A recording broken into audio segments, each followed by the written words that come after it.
नमस्कार, मैं विनीता मिश्रा आप सभी दर्शकों का जिले के number 1 channel city news Muzaffarpur में स्वागत करती हूं। खबरों की ओर बढ़ने से पहले आइए एक नजर डालते हैं आज की सुर्खियों पे। हेडलाइंस के प्रायोजक हैं नीलकमल एक्सक्लूसिव शोरूम। कोरोना महामारी पर आस्था परी भारी, चैती छठ पूजा के संध्या अर्घ पर व्रतियों ने भगवान भास्कर को दी अर्घ। बोछा थाना क्षेत्र के राघो मझोलिया गांव में लीची बागान में एक युवक का शव मिलने से पूरे इलाके में फैली सनसनी। और वाहन जांच के दौरान अहियापुर थाना की पुलिस ने 3 अपराधियों को हथियार और गांजे के साथ किया गिरफ्तार। तो ये थी आज की सुर्खियां, अब खबरें विस्तार से। पूरे राज्य में बढ़ते कोरोना वायरस को लेकर मुख्यमंत्री नीतीश कुमार ने सभी जिलाधिकारी व एसएसपी के साथ वीडियो कॉन्फ्रेंसिंग के जरिए बैठक कर दिए कई कड़े निर्देश। क्या है नया गाइडलाइंस, देखिए ये रिपोर्ट। स्कूल, कॉलेज, कोचिंग संस्थान एवं अन्य शैक्षणिक संस्थान जो 18 अप्रैल तक माने आज के दिन तक जो तय किया गया था पहले, अब उसको बढ़ा करके 15 मई तक बंद रखा जाएगा। ये हम लोगों ने तय कर लिया कि जिस तरह से जितनी स्थिति बढ़ती चली जा रही है तो अब इसको 15 मई तक बंद रहेगा। और इस अवधि में राज्य सरकार के विद्यालय और विश्वविद्यालय द्वारा किसी भी तरह की परीक्षाएं भी नहीं ली जाएंगी। तो इस तरह से ये कर दिया गया 15 मई तक का। फिर सभी cinema hall, mall, club, gym, park एवं उद्यान को पूरी तरह से बंद कर दिया जाएगा।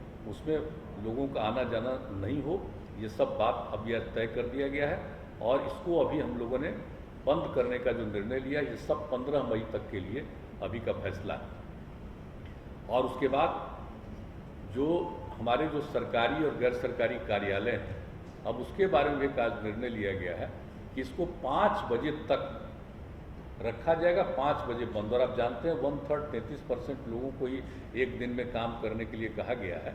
नहीं, जैसे हेल्थ वगैरह को छोड़ करके उन सब चीज़ों का नहीं, जो इसेंशियल सर्विसेज है उसकी बात हम नहीं कर रहे। बाकी जितनी सेवाएं उसके लिए जो किया गया था, तो अब उसको कर दिया गया घटा करके, जो 6 बजे तक का उसको घटा करके 5 बजे तक का कर दिया गया है कि बिल्कुल उसको 5 बजे तक ही बंद कर दिया जाएगा। और प्रतिदिन रात्रि में 9 बजे से लेकर के सुबह 5 बजे तक नाइट कर्फ्यू लागू रहेगा।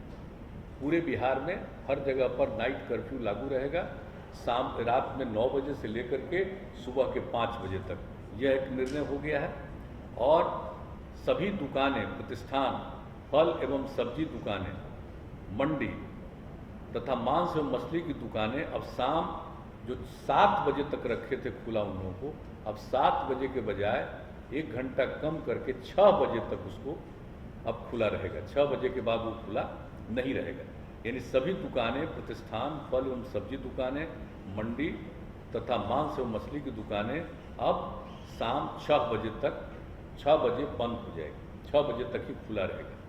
और सवेरे से जब से खोलना है खोलें, यह नहीं है कि सुबह कब से खोलना है, जब से भी खोलना हो, लेकिन उनको 6 बजे तक ही रखना है। 6 बजे वो बंद हो जाएगा। और इसके बाद जो रेस्टोरेंट है, ढाबा है, भोजनालय में बैठकर खाना प्रतिबंधित रहेगा इन सब जगहों पर। लेकिन होम डिलीवरी एवं टेक अवे सर्विस का संचालन 9 बजे रात्रि तक होगा। 9 बजे रात तक वो सब लोगों के यहाँ पहुँचाना हो, कोई वहाँ से ले जाना हो, लेकिन वहाँ बैठ करके खाना नहीं। ये एक बात हो गई है साफ साफ कि उनको घर तक पहुँचाना हो पहुँचाएँ, ले जाना हो ले जाएँ 9 बजे रात तक।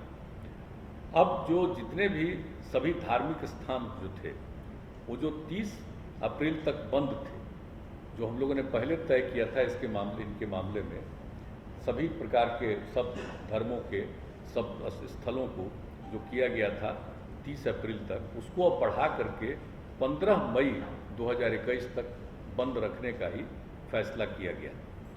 सार्वजनिक स्थलों पर किसी भी प्रकार के आयोजन पर सरकारी एवं निजी पर रोक रहेगी, लेकिन जो दफन है या दाह संस्कार है या पूजा है उस पर ये लागू नहीं है। वो तो स्वाभाविक चीज़ है कि दफन हो, दाह संस्कार हो, विवाह हो, श्राद्ध हो, तो इन सब चीज़ों के लिए तो सब लोगों को करना उनकी एक जिम्मेवारी होती है उसको छोड़ करके बाकी जितने सार्वजनिक स्थलों पर किसी भी प्रकार के आयोजन पर सरकारी एवं निजी पर रोक रहेगी। अब जो कुछ भी पहले हम लोगों ने दफन दाह संस्कार, शादी, विवाह, ये सब के लिए जो किया गया था और श्राद्ध के कार्यक्रम के लिए, तो उसमें जो हम लोगों ने किया हुआ था पहले कि जो भी करेंगे दफन और दाह संस्कार के लिए 50 का किया गया था पहले, अब उसको घटा करके 25, दफन और दाह संस्कार में 25 से ज़्यादा मत करिए। और फिर जो शादी और श्राद्ध का कार्यक्रम था उसके लिए 200 व्यक्तियों का किया गया था, अब उसको घटा करके आज निर्णय लिया गया कि 100 व्यक्ति से आगे मत बढ़ाइएगा। कि जितना तेजी से फैल रहा है और किन्हीं को कुछ मालूम नहीं है, इसका बहुत नुकसान होगा, इसलिए इन दोनों के बारे में यह भी निर्णय लिया गया है। और इसके बाद दिन के समय भीड़ भाड़ भरे इलाके एवं सब्जी मंडी में भीड़ में कमी करने के लिए जिला पदाधिकारी बाजार एवं सब्जी मंडियों को सिलसिलेवार ढंग से स्टैगर्ड मैनर नए स्थलों पर खोलने की व्यवस्था करेंगे। वहाँ पर नहीं जहाँ है बहुत भीड़ भाड़ होती है, अलग जगह पर उनको सुनिश्चित कराएंगे कि आप यहाँ पर खोलिए, यहाँ पर रहिए। एक ये भी व्यवस्था करने का किया गया। और जिला प्रशासन द्वारा आवश्यकतानुसार नगर क्षेत्रों एवं प्रखंड मुख्यालयों में धारा 144 का प्रयोग कर अनावश्यक भीड़ को नियंत्रित करने हेतु नियमानुसार वो कार्रवाई करेंगे। यानी एकदम बिल्कुल 144 लागू करने के लिए हर जिला प्रशासन को अधिकार दे दिया गया है कि आवश्यकतानुसार जहाँ कहीं भी हो वो अपना 144 की धारा लगाएंगे। ये भी निर्णय ले लिया गया। तो एक जो अभी के बारे में जो निर्णय हो गया है जिसकी जानकारी हम लोगों ने दे दी है, और ये सब जो है जितने प्रतिबंध लगाए गए हैं इसके अलावे जैसे आवश्यक सेवाओं पर किसी प्रकार का प्रतिबंध नहीं है, जैसे परिवहन, बैंकिंग, डाक, स्वास्थ्य एवं इससे संबंधित सेवाओं, फायर, पुलिस, एम्बुलेंस आदि पर किसी प्रकार का प्रतिबंध नहीं, छूट रहेगी। और ई कॉमर्स की गतिविधियां एवं उससे संबंधित प्रतिष्ठान भी इस प्रतिबंध से मुक्त रहेंगे। अंतर जिला एवं अंतर्राज्यीय सार्वजनिक परिवहनों पर कोई रोक नहीं होगा, यानी परिवहन के बारे में जो कहा, और निर्माण कार्यों एवं औद्योगिक प्रतिष्ठानों पर भी किसी भी प्रकार का प्रतिबंध नहीं रहेगा। तो इन सब चीज़ों पर प्रतिबंध नहीं रहेगा, लेकिन बाकी सब चीज़ों के बारे में बता दिया गया है। कार्यालय के बारे में, दुकान के बारे में, किन किन चीज़ों को प्रतिबंधित करना है, किस चीज़ों को खुला रखना है, कितने बजे तक चलेगा, कार्यालय कितने बजे तक चलेंगे, और रात में 9 बजे से लेकर के सुबह 5 बजे तक का जो कि ये इंतजाम कर दिया गया है कि नाइट कर्फ्यू के बारे में, तो वो भी पूरे तौर पर सब जगह के लिए लागू करने का निर्णय ले लिया गया है। तो हम लोगों ने अभी ये किया है। और जैसा कि मैंने शुरू में कहा कि हम लोगों ने इसके लिए इतनी विस्तृत रूप से आज चर्चा की है, और सब लोगों का जो सुझाव कल भी आया, सबको देखते हुए सब लोगों को ये सुझाव दिया है। प्रतिदिन एक एक चीज़ पर सक्रिय रहेंगे और उसको देखते हुए आगे भी इसके बारे में जो कुछ भी करना होगा फिर उसके बारे में करेंगे। आज जितनी बातें हुई हैं आज उसके बारे में यह सब निर्णय लिया गया है। लेकिन मैं पुनः दोहरा कर इस बात का कह देता हूँ कि लोगों के जांच के लिए, जो वैक्सीनेशन के लिए, इलाज के लिए ये पूरे तौर पर अधिक से अधिक, और किसी भी प्रकार का दवा का या ऑक्सीजन का कोई दिक्कत नहीं आएगी। इसके लिए सब तरह के प्रबंध का, इसके लिए जो कुछ भी करना है किया जाएगा। बाहर से भी आएंगे, उनको काम देने के लिए भी जो करना पड़ेगा हम लोग उसमें मदद करेंगे हर तरह से। जो हमारे जितने चिकित्सक हैं और चिकित्सा सेवी जितने सब लोग हैं, चिकित्सा जुड़े हुए सब लोग, उनको जैसा पहले कह दिया गया है, हम लोग 1 महीने का और अतिरिक्त उनको तनख्वाह हम लोग देंगे। ये सब निर्णय ले लिया है। लेकिन एक एक चीज़ पर निरंतर नजर रखी जाएगी। कोरोना वायरस पर भारी पड़ी लोक आस्था का महापर्व चैती छठ पूजा। संध्या अर्घ को व्रतियों ने भगवान भास्कर को अर्घ देकर इस महामारी को खत्म करने की कामना की। लोक आस्था के महापर्व चैती छठ पूजा के तीसरे दिन संध्या अर्घ को व्रतियों ने सूर्य देवता को अर्घ देकर अपने परिवार की सुख समृद्धि की कामना की। हालांकि कोरोना महामारी को लेकर ज्यादातर व्रतियों ने अपने घरों में ही छठ पूजा किया। आश्रम घाट में काफी संख्या में व्रतियों ने डूबते हुए सूर्य भगवान को अर्घ्य दिया। वहीं दूसरी ओर जिला परिषद अध्यक्ष इंदिरा देवी ने अपने आवास पर कृत्रिम तालाब बनाकर भगवान भास्कर को अर्घ्य देकर इस कोरोना महामारी को जल्द खत्म हो जाने की कामना की। बोछा थाना क्षेत्र के राघो मझोलिया गांव के समीप लीची गाछी में एक युवक की संदिग्ध स्थिति में शव मिलने से पूरे इलाके में फैली सनसनी। हत्या या आत्महत्या, जांच में जुटी पुलिस। बोछा थाना क्षेत्र के राघो मझौली गांव के समीप लीची गाछी में एक युवक का शव मिलने से इलाके में सनसनी फैल गई है। सूचना के बाद मौके पर पहुंची बोछा थाना की पुलिस ने मामले की छानबीन के बाद शव को कब्जे में लेकर पोस्टमार्टम के लिए एसकेएमसीएच भेज दिया। मृतक की पहचान बोछा थाना क्षेत्र के कमले बलिया गांव निवासी गुनौर राय के 30 वर्षीय पुत्र सुकुल राय के रूप में हुई है। मौत की खबर मिलते ही परिजनों के बीच चीख पुकार मच गई।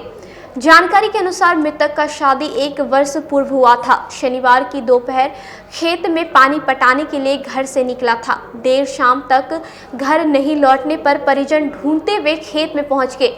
वहां भी नहीं मिलने पर परिजन बेचैन हो गए, जिसके बाद ढूंढने के ही क्रम में पास के लीची गाछी में जमीन पर पड़ा हुआ देखा। परिजनों ने हत्या कर फेंक देने की आशंका जताई है। सूचना के बाद मौके पर पहुंची पुलिस ने शव को पोस्टमार्टम करा परिजनों को सौंप दिया है। घटना के संबंध में मृतक के परिजनों ने बताया कि 3-4 दिन पूर्व गांव के ही कुछ लोगों से आपसी विवाद को लेकर झगड़ा हुआ था। उन लोगों के द्वारा जान से मारने की धमकी मिली थी। वहीं कल रात यह घटना सामने आ गई। वहीं मौत की सूचना मिलते ही जाप जिलाध्यक्ष ने मौके पर पहुंच मृतक के परिजनों से मुलाकात कर घटना की जानकारी ली। जाप जिलाध्यक्ष प्रमोद कुमार ने बताया कि एक युवक की संदिग्ध स्थिति में मौत हो गई है। परिजनों से मुलाकात कर जल्द मदद का आश्वासन दिया गया है। गए थे तो अंदर में रस्सी लगा था, ऊपर से गमछा बांधा था, ढीला ही बिल्कुल, और वो बैठे थे और बाकी वहाँ पर कोई नहीं था। कैसे आप लोगों को पता चला? कैसे ढूंढते हुए गए? कहाँ चले गए थे वो गए थे खेत में। कब? 8 बजे से पहले गए थे कल। हाँ। अच्छा। तो हम गए खाना वाना खा के, तो मिले नहीं वो डेरा पर और खेत में। अच्छा। फिर हम रास्ते में खोजते आए, फिर घरे पूछे तो नहीं बताया था, फ़ोन किए थे नहीं उठाए, तब दोबारा में खोजने गए तब मिले। क्या लग रहा है आप लोग परिजन हैं? अब लग रहा है कि कोई मारा है, अब कौन मारा है वो नहीं बता सकते। तो क्या वो किसी दुश्मनी थी उनकी? हाँ, वो परसों 2-3 दिन पहले उनको साथ झगड़ा हुआ था। किसके साथ हुआ था? वो तमोलिया का राम बाबू राय है। किस चीज़ का विवाद था? वो भैंसी मकई चराया था, इसलिए बोला था क्या बोला था वो? कि 2-3 दिन में मरवा देंगे, मरवा। और तीसरा दिन आज हो ही रहा। पुलिस पहुंचा हुआ था? पहुंचा क्या था आश्वासन मिला पुलिस की तरफ से? और लिखे जो भी लिखना था वो लोग कहाँ। कि ये अपने मक्का में पानी पटाने के लिए गए थे। उससे पहले इनका 2 भाई वहाँ मक्का में पानी पटा रहा था, तो उसको देखने के हिसाब से ही गए कि उसको भेज देंगे, हम वहाँ रहेंगे। इसी बीच ज़्यादा देर हुई, उसका फ़ोन नहीं पकड़ रहा था, तो घर के लोग फ़ोन किए, फ़ोन स्विच ऑफ बता रहा था। चिंतित परिवार के लोग ढूंढने गए, तो बाद में देखते हैं कि एक लीची के पेड़ में सुतली का, जिस तरह आत्महत्या का जो होता है फंदा लगाना, उस तरह से, लेकिन रस्सी टूटा हुआ था, नीचे गिरा हुआ था। लेकिन देखने के बाद यह पता लगा कि जैसे इसके शरीर में जो खरोंच है, उससे पता लगा कि हत्या की आशंका है, पर उसको दूसरा रूप देने के लिए फंदा लगा दिया गया हो। इस तरह की मामला। परिजनों से बातचीत हो पाई? परिजन क्या? जी, परिजन भी यही कब बोल रहे हैं। एक प्रेमी युगल अपनी मर्जी से शादी की। लड़की दिल्ली की है तो लड़का बोछा का है। लड़की अपने ससुराल में रह रही है और अपने परिजन द्वारा लगातार दी जा रही धमकी से दहशत में जी रही है। जाति और धर्म की बंधन को तोड़कर 7 जन्मों तक एक साथ निभाने का वादा करना बोछा इलाके के प्रेमी जोड़े के लिए परेशानी का सबब बन गया है। रोज रोज अपने परिजनों से मिल रही जान से मारने की धमकी के बीच प्रेमी जोड़ा अब किसी अनहोनी की आशंका से सहमे हुए हैं। दरअसल जिले के बोछा थाना क्षेत्र के सरफुद्दीन गांव निवासी रोहित कुमार चौधरी ने दिल्ली के करावल नगर थाना क्षेत्र की रहने वाली शिवानी शाही से हिंदू रीति रिवाज के साथ दिल्ली में ही बीते 7 अप्रैल को शादी की और रोहित अपनी प्रेमिका शिवानी के साथ बोचहां स्थित अपने घर आ गया, जिसके बाद शिवानी के परिजनों द्वारा लगातार फोन से धमकी दी जा रही है। शादीशुदा प्रेमी जोड़े ने पुलिस से अपनी सुरक्षा की गुहार लगाई है। नवविवाहित दंपति ने पुलिस को दिए आवेदन में अपने परिवार से जान का खतरा बताते हुए सुरक्षा देने की गुहार लगाई है। दिल्ली में पढ़ाई के दौरान ही प्रेम परवान चढ़ने के बाद दोनों प्रेमी जोड़े ने विधि सम्मत कोर्ट में शादी कर ली, जिसके बाद लड़की के परिवार वाले अब रोज रोज फोन कर लड़की को उसके पति को जान से मारने की धमकी दे रहे हैं। प्रेमिका शिवानी ने बताया कि पढ़ाई के दौरान ही रोहित से प्यार हो गया। पिछले कई सालों से एक दूसरे को अच्छी तरह से जानने लगे हैं और फिर एक दूसरे से शादी कर साथ जीने मरने के फैसले कर लिए। शिवानी ने बताया कि उनके परिजन द्वारा करावल नगर थाना में अपहरण का मामला दर्ज कराया गया है, लेकिन उन्होंने बताया कि उनका अपहरण नहीं किया गया है। वह अपनी मर्जी से शादी कर पति के घर रह रही है। हम दोनों मिले थे कोचिंग में, 10th क्लास में थे दोनों। वहीं से हम दोनों की फ्रेंडशिप हुई, वहीं से हम लोग एक दूसरे को पसंद करने लगे और अपने एक दूसरे की मर्जी से शादी कर ली हम दोनों ने। कब शादी हुई आप दोनों की? हमारी शादी 7 अप्रैल को हुई है। कहाँ पे हुई है ये शादी? ये करावल नगर क्या 30 हजारी पे कोर्ट में। फिर उसके बाद हम वहाँ से यहाँ गांव आ गए हैं। इनके मतलब अपने ससुराल में मैं रह रही हूँ, यहाँ मुझे कोई दिक्कत नहीं है, मैं खुशी राजी आई हूँ। आज थाना पे क्यों आने की ज़रूरत पड़ी है आपको? थाने पे बुलाया गया था, इसलिए मैं अपने बोली हैं। मैं यहाँ इस थाने पे इसलिए आई हूँ क्योंकि जो करावल नगर के थाना है, उन्होंने मेरे ससुराल वालों को बहुत मतलब फोर्स कर रहे हैं, धमकी दे रहे हैं, इसलिए अपहरण का केस करने के लिए बोल रहे हैं। इसलिए मेरा अपहरण नहीं हुआ है, मैं खुशी खुशी यहाँ पे आई हूँ, यहाँ पे अपनी गवाही देने। वहीं मामले में शिवानी और रोहित के अधिवक्ता जितेंद्र कुमार ने बताया कि ये दोनों बालिग हैं और अपनी मर्जी से शादी की है। इसके बावजूद शिवानी के परिजनों द्वारा लगातार फोन कर दबाव बनाया जा रहा है, जिसके बाद आज बोचहां थाना प्रभारी से मुलाकात कर सारी बातें बताई गई हैं कि हम दोनों आदमी अपने मर्जी से और हम बालिग हैं, 30 हजारी कोर्ट दिल्ली में शादी कर लिए हैं और हम अपने मर्जी से, हमारा कोई अपहरण नहीं हुआ है। इन्होंने बताया कि मेरे पिता और माता के द्वारा हमें टॉर्चर किया जा रहा है और वहाँ के जो स्थानीय पुलिस पदाधिकारी है, इनको और इनके ससुर और इनके पति को टॉर्चर किया जा रहा है। ये बता रही हैं। हमारे पास आई, मैं जितेंद्र कुमार अधिवक्ता हूँ, मेरे पास आई तो मैं इनका कानूनी जो प्रक्रिया होता है बोचहां थाना में एक एप्लीकेशन दिया हूं और वहां समक्ष इनको वहां पे उपस्थित कराया हूं कि इसका कोई अपहरण नहीं हुआ है और आपके सामने भी बयान दी है कि मेरा कोई अपहरण नहीं हुआ है, ये सही है और बालिग है, अपने मर्जी से शादी की है। पुलिस प्रशासन के द्वारा क्या आश्वासन मिला? पुलिस प्रशासन के द्वारा कहा गया है कि अगर वहाँ के थाना आते हैं तो इसको समक्ष करवा के और गवाही करा दिया जाएगा और देखा जाएगा फिर आगे क्या कानूनी कार्रवाई किया जाएगा। ऑक्सीजन बाबा द्वारा ऑक्सीजन की किल्लत को देखते हुए जिले में कोरोना जागरूकता रथ को हरी झंडी दिखाकर रवाना किया। जिले में बढ़ते कोरोना संक्रमण और ऑक्सीजन सिलेंडर की कमी को देखते हुए ऑक्सीजन बाबा द्वारा कोरोना जागरूकता रथ रवाना किया गया। इस जागरूकता रथ में हेल्पलाइन नंबर भी जारी किया गया है। जिसको ऑक्सीजन सिलेंडर की जरूरत है, उन्हें संस्था की ओर से निःशुल्क ऑक्सीजन सिलेंडर मुहैया कराई जाएगी। संस्था के संस्थापक अविनाश तिरंगा ने बताया कि इस महामारी में लोगों की मदद करना सबसे जरूरी काम है, इसीलिए इस जागरूकता रथ को रवाना किया गया है। भारतीय इंफॉर्मेशन सेंटर एवं बिहार गुरु के तत्वाधान में कोरोना जागरूकता रथ यहाँ से निकाला गया है। ये कोरोना जागरूकता रथ पूरे मुजफ्फरपुर ज़िले के हर गांव, हर कस्बे में जाकर लोगों को कोरोना के प्रति जागरूक करेगा। जो हमारा मुख्य उद्देश्य है कि दवाई भी, कराई भी, सफाई भी, तब इस लड़ाई से हम लोग जीतेंगे।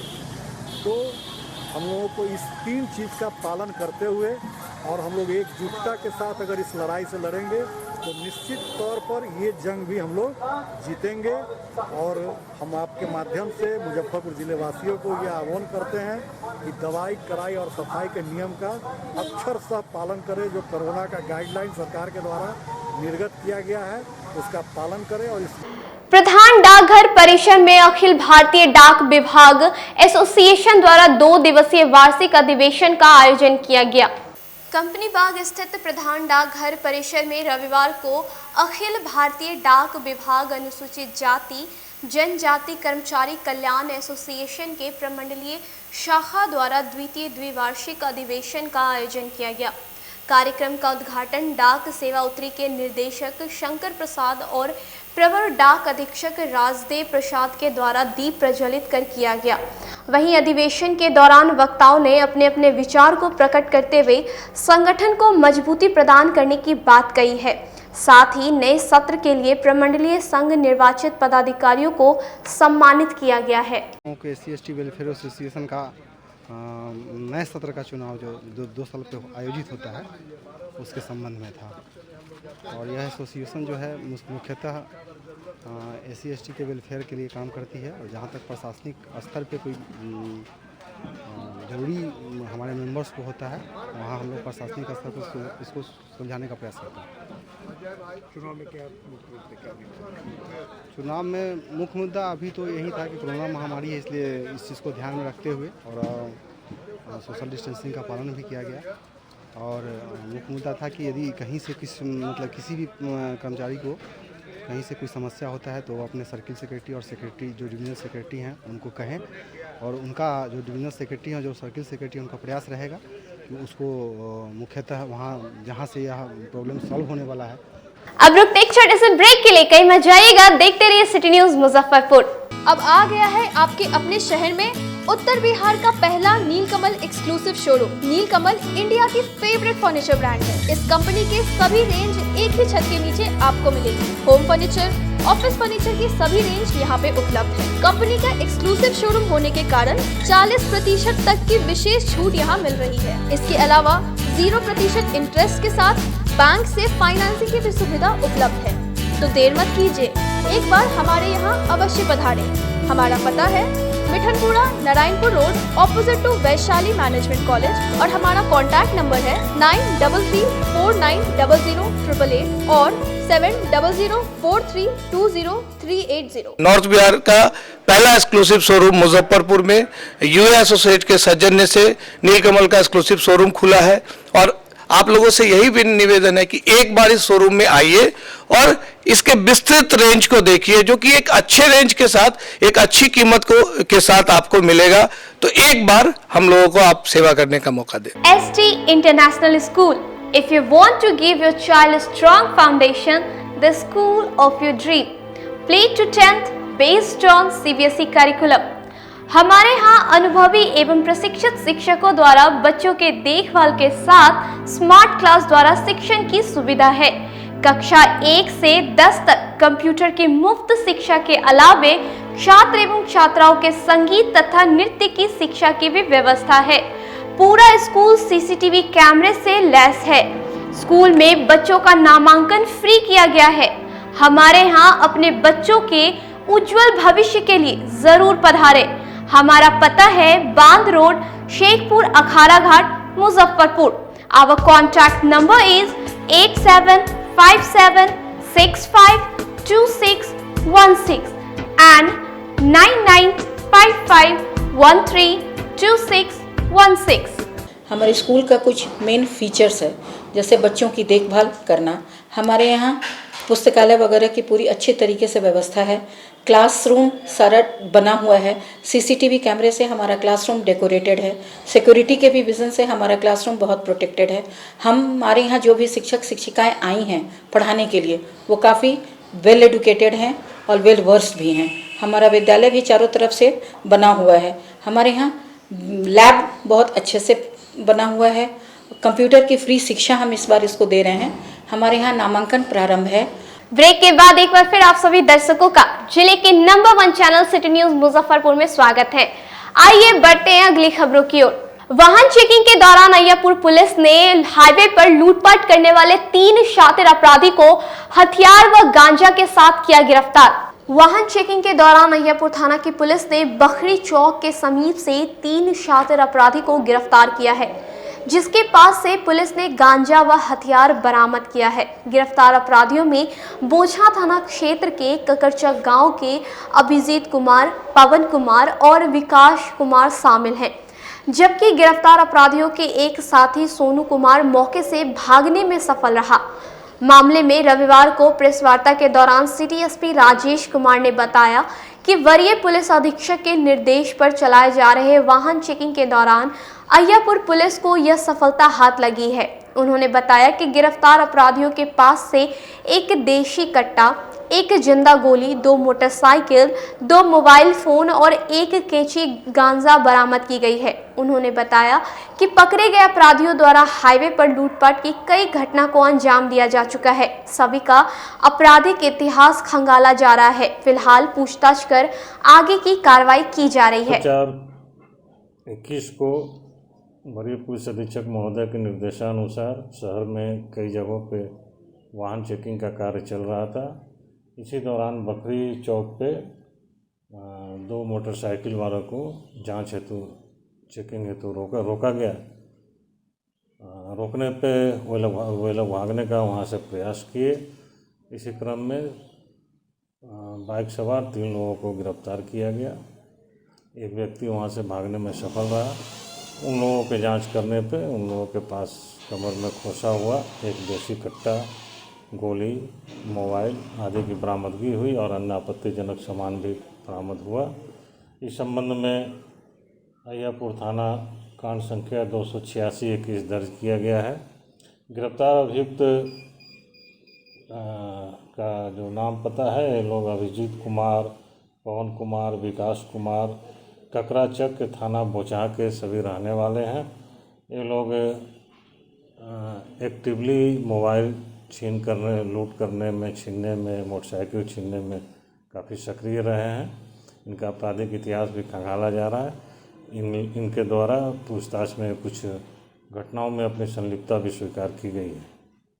अपराध नियंत्रण को लेकर मनियारी थाना की पुलिस ने काजी इंडा चौक पर सघन वाहन जांच चलाया।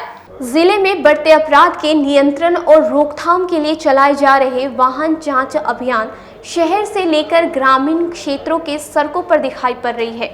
इसी कड़ी में रविवार को मनियारी थाना क्षेत्र के काजी इंडा चौक से महुआ मार्ग स्थित राम पुकार काशी चौक तक मनियारी पुलिस के द्वारा सघन जांच अभियान चलाया गया। मनियारी पुलिस के द्वारा चलाए गए चेकिंग अभियान के तहत सभी वाहनों की सघन जांच की गई। साथ ही वाहन चालकों से वाहनों कागजात की जांच भी की गई है। जिन वाहन चालकों के पास वाहन के कागजात नहीं थे, उनको जुर्माना कर छोड़ दिया गया। वहीं पुलिस ने कोविड-19 का गाइडलाइंस का पालन नहीं करने वाले, बगैर मास्क पहनकर वाहन चलाने वाले वाहन चालकों को चेतावनी देते हुए मास्क पहनने की अपील की। वहीं मनियारी थाना क्षेत्र के एसआई ने बताया कि वरीय पुलिस अधीक्षक के निर्देशानुसार यह अभियान चलाया जा रहा है और जारी रहेगा। अधिकारी के आदेशानुसार मनियारी थाना अंतर्गत रामपुर काशी में सघन चेकिंग अभियान चलाया गया। इसमें कुछ चालान भी कटे हैं। जी अपना परिचय बताएं। कुंदन कुमार सिंह, मनियारी थाना। दबंगों द्वारा रंगदारी मांगे जाने को लेकर पताही निवासी अमित कुमार ने आईजी को ऑनलाइन ज्ञापन सौंपा। दबंगों द्वारा मांगे गए रंगदारी का पैसा नहीं देने पर बीती रात दबंगों द्वारा सदर थाना क्षेत्र के पताही स्थित बीसीएनडी कॉलेज के समीप निर्माणाधीन 4 दीवारी को जेसीबी से तोड़ने और जान से मारने की धमकी दी गई। इस बात का आरोप लगाते हुए पीड़ित अमित कुमार ने तिरहुत प्रक्षेत्र के आरक्षी महानिरीक्षक को ऑनलाइन ज्ञापन देकर सुरक्षा की मांग की है। उन्होंने बताया कि घटना के बाद से उनका पूरा परिवार दहशत में है। बीडीबीसी कॉलेज के पास मेरा एक ज़मीन है जिसपे हम 4 दीवारी करा रहे थे और वहाँ पे कुछ दबंग लोगों के द्वारा और एक विजय सिंह है सिंगाही के और उनका बेटा विकास सिंह, वो हमको रंगदारी मांग रहे हैं 10 लाख रुपया। और हमारे 4-5 दिन से मेरा काम चल रहा था और कल्ले के रात में जेसीबी से हमारी दीवार को 4 दीवारी को तुड़वा दिए। इसकी शिकायत हम थाना में भी किए थे और इस पर कोई अभी कार्रवाई नहीं हुआ है। और हमारे इससे पहले भी हम पे गोली वहाँ पे चल चुका है उस ज़मीन पे। जिससे हमारी परिवार पूरे दहशत में है। थक हार करके हम आईजी साहब के पास। आज के लिए इतना ही। तब तक के लिए मुझे और मेरी पूरी न्यूज टीम को दीजिए इजाजत। नमस्कार।